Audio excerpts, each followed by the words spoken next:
kantorumizda juda mashhur bo'lgan onsangina og'izli eriydigan chig'anoq shirinligini pishirishni o'rgataman. 3 ta tuxumni oqidan sariqni ajratib olamiz. Oqini muzlatishga qo'yib turamiz. 200 gram sariyonni maydalab olib, elangan 500 gram unni solib uqalab olamiz.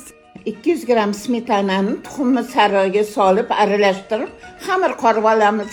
Yarim soatga xolodilnikka qo'yib tindirib qo'yamiz. Xamirimizni suvarachada qilib olamiz. Xolodilnikka 20 minutga qo'yib qo'yamiz. Tuxum oqiga bir chimdim tuz solamiz. Yaxshilab ko'pirtiramiz. 200 gram shakarni ozgina solib, ko'pirishda davom etamiz. Mana xamirlarni juvalab ochib olamiz. Ichiga bir choy qoshiq bize, ozgina yong'oq solib, shunaqa chig'anoq ko'rinishda tugib olamiz.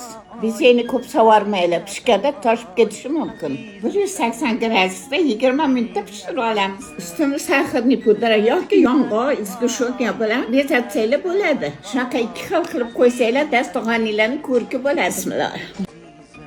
Ozizi eriydigan bo'pti. Juda mazali.